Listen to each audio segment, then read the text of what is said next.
does it take to change the world? Historically, change has usually been slow-moving and methodical, taking hundreds of years for even incremental advances to be seen. But over the past century, things have shifted, and that trend has reversed to the point where some forms of change now come at breakneck speed. Just look at our personal computing devices as an example.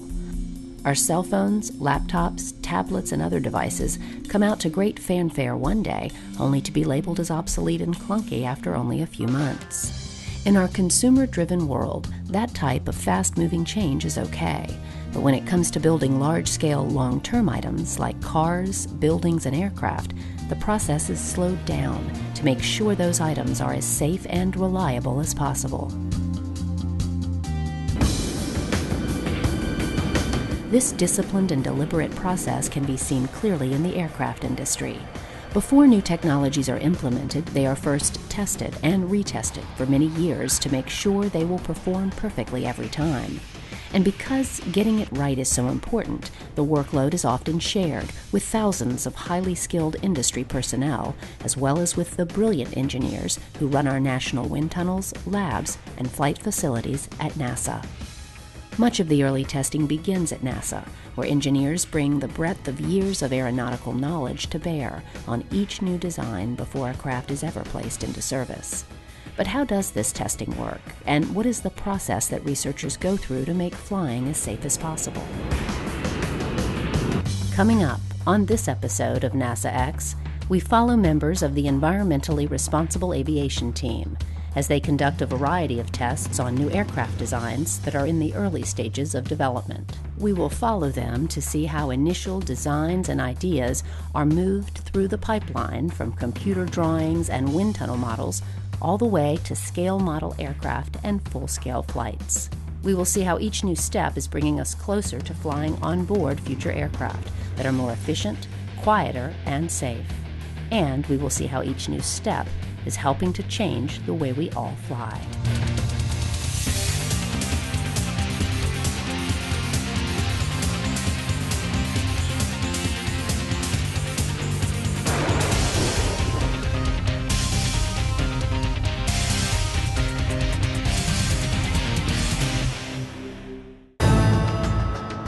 By now, most people are familiar with the story of the first flight the Wright brothers took at Kitty Hawk in 1903.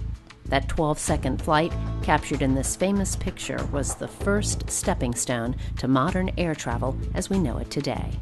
What is often forgotten is just how much time, planning, study, and trial and error was performed by the Wright brothers to get to that first flight. For at least 10 years prior, the brothers went over all known text and information they could find that related to the problem of flight. They tested their theories with small-scale designs and with large-scale glider models.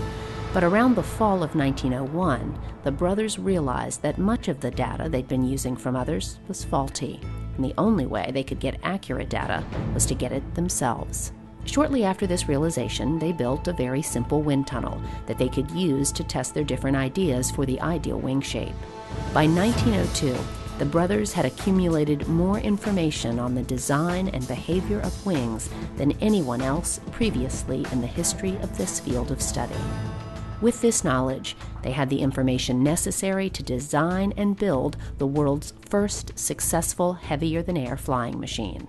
After all this hard work, the Wright Flyer lifted off from the sands of Kitty Hawk on December 17, 1903, and changed the world forever.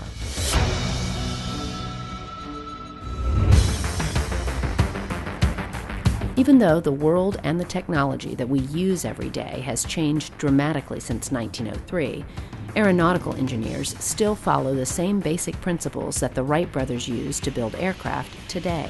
They still build small test vehicles, assess them in wind tunnels, and often make flying scale models to further flight characteristics, and finally build a full-scale aircraft to continue the development.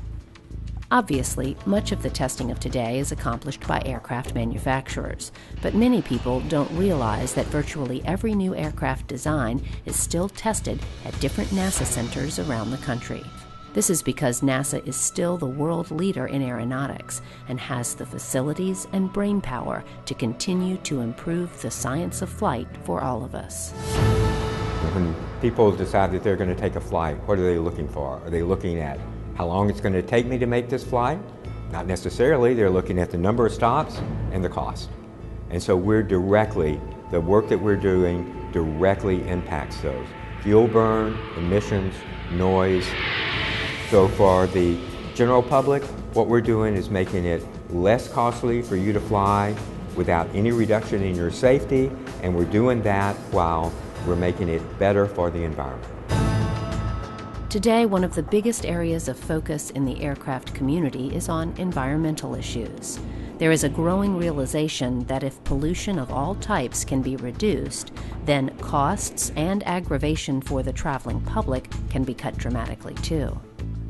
Environmentally responsible aviation project is making a significant and important contribution to aviation because it primarily is working on reducing fuel consumption and also reducing environmental impact, negative impact to the world from the aviation, namely emission and noise. So ERA is the centerpiece of our portfolio. Here at NASA Langley in Hampton, Virginia, a small group of aeronautical researchers from the Environmentally Responsible Aviation Project are at the cutting edge of this research, attempting to take the next steps to make aircraft more efficient and less noisy. Their goal: to simultaneously reduce aircraft drag by 8%, weight by 10%, fuel consumption by 15%, emissions by 75%, and reduce overall aircraft noise by nearly 90%, all by the year 2025.